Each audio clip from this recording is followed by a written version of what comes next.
Islam itu merupakan ma syara'ahullah ala lisani anbiya'ihi minal awamir wan nawahi.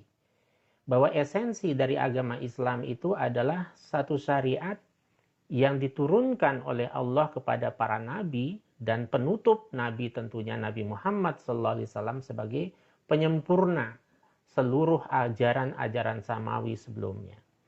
Yang wujud konkretnya itu bisa al-awamir wan nawahi, bisa berupa perintah, berupa larangan, bahkan al-irsadat, yaitu kaitannya dengan nasihat-nasihat, anjuran-anjuran, motivasi-motivasi yang ujungnya adalah lisolihil ibad, dalam rangka merealisasikan kemaslahatan bagi seluruh hamba, dunyahum wa ukhrahum.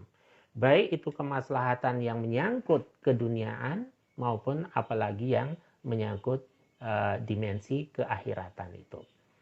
Nah, karena itulah kalau kita mengkaji Islam yang nanti akan di breakdown dalam manhaj tarjih itu, maka karakteristik agama Islam yang dipahami oleh Muhammadiyah itu setidaknya ada beberapa aspek, beberapa hal yang perlu dipahami.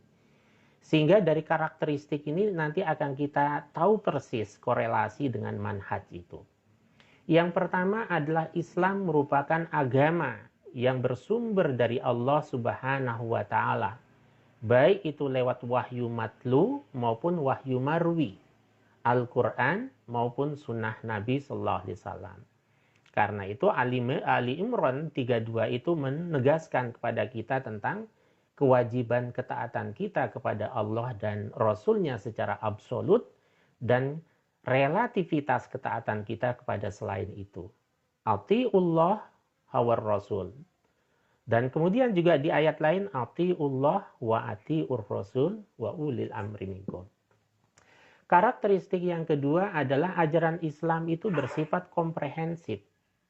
Artinya bahwa Islam itu membahas, mengayomi, memberikan tuntunan pada seluruh aspek kehidupan manusia. Nah, karena itu dalam Quran itu ada yang spesifik penjelasannya, ada yang sifatnya grand teori, teori besar, yang dari teori besar itu muncul interpretasi, ijtihad, dan lain sebagainya, sehingga membuat Islam itu solihun likulli zaman wal makan. Menjadi tetap up to date, selaras, dan bahkan melampaui perkembangan zaman itu. Kemudian karakteristik yang ketiga dari ajaran agama kita bersifat universal. Maka kalau ada kalimat Islam Arab, Islam Indonesia, Islam Nusantara, dan lain sebagainya, hakikatnya bahwa Islam itu bersifat universal. Maka mencakup berbagai hal yang menyangkut manusia itu sendiri. Bahkan Nabi SAW diutus oleh Allah litsaqalain. Tidak hanya untuk manusia, tapi juga bahkan untuk jin dan lain sebagainya. Sehingga banyak kelompok jin yang kemudian masuk Islam karena membaca Al-Quran, mengimani ajaran Nabi Muhammad SAW. Kemudian karakteristik yang keempat dari ajaran Islam adalah ajaran Islam itu sesuai dengan fitrah manusia. Jadi kalau orang merenungkan, memahami, menghayati, dan mengkaji Islam dengan komprehensif secara mendalam, maka tidak ada satupun syariat agama Islam itu yang bermaksud untuk mencelakakan dan menyengsarakan manusia. Tapi seluruhnya bertujuan lijalbil masoleh, untuk merealisasikan kemaslahatan bagi seluruh umat manusia, bahkan semesta. Rahmatan lil alamin. Itulah yang dijelaskan dalam surat Ar-Rum itu. Kemudian yang kelima, karena ini sifatnya pengantar, jadi saya sampaikan poin-poinnya saja. Yang kelima, Islam meletakkan, menempatkan, memposisikan akal itu secara proporsional. Tidak mendewakan akal, tapi juga tidak menistakan akal. Nah, karena itulah manusia punya wilayah untuk melakukan ijtihad terhadap sesuatu yang memang memungkinkan dan diperbolehkan untuk melakukan ijtihad.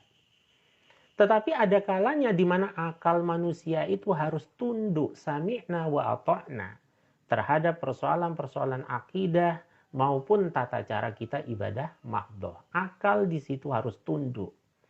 Tetapi tidak berarti kemudian akal tidak memiliki fungsi untuk menalar, memahami, bahkan melakukan ijtihad. Dan itu tantangan Al-Quran. Maka kalau kita membaca ayat Al-Quran, justru kita temukan ayat-ayat tantangan Allah untuk mendayagunakan akal itu sangat banyak. Liqaumi ya'qilun, la'allakum tatafakkarun, liulil albab, liulil nuha, dan lain sebagainya. Kemudian yang keenam, ajaran Islam itu menjadi rahmat bagi semesta alam. Rahmat berarti memberikan kesejukan, memberikan kedamaian, memberikan kemanfaatan. Bahkan Islam tidak melihat sekat-sekat agama, sekat-sekat ras dari aspek-aspek keagamaan kita ketika itu menyangkut persoalan-persoalan yang bersifat muamalah duniawi. Bahkan akidah kita itu sendiri harus menampilkan dan merepresentasikan rahmatan lil alaminnya Islam itu. Maka banyak sekali ayat-ayat dan hadis Nabi, terutama hadis ya, yang menjadi barometer keimanan kita itu. Antara lain hadis-hadis yang diawali dengan kalimat man kana yu'minu billahi wal yaumil akhir falyakul khairan aw liyasmut falyukrim jarahu falyukrim daifahu dan lain sebagainya. Ternyata implementasi tauhid kita itu melahirkan kesejukan, kesejahteraan, kedamaian tidak hanya bagi manusia, bahkan bagi semesta alam. Kemudian yang ketujuh, karakteristik agama Islam itu ajaran Islam berorientasi masa depan. Islam itu futuristik. Bahkan tidak hanya futuristik Islam itu pada jangka kehidupan manusia di dunia, tapi bahkan pasca kehidupan di dunia.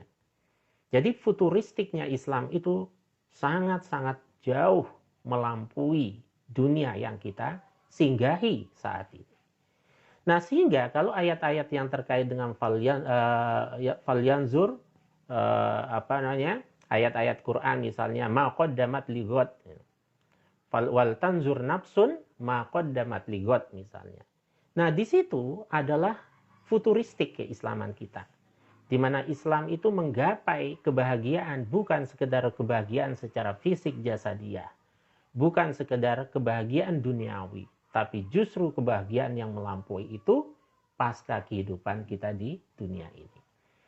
Kemudian, yang kedelapan, Islam menjanjikan surga bagi orang yang beriman dan neraka bagi orang yang kufur.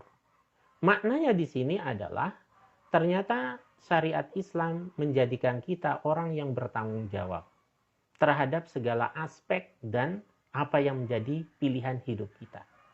Bahkan ketika Islam itu diturunkan oleh Allah, Allah masih memberikan opsi kepada manusia. Faman syaa'a falyu'min wa man syaa'a falyakfur. Barang siapa yang mau beriman silahkan, yang mau kafir silahkan, tapi harus menerima konsekuensi logis dari pilihannya itu. Itulah karakteristik Islam yang kemudian harus dipahami secara holistik, secara integratif, secara syamil dan kamil, secara maksimal.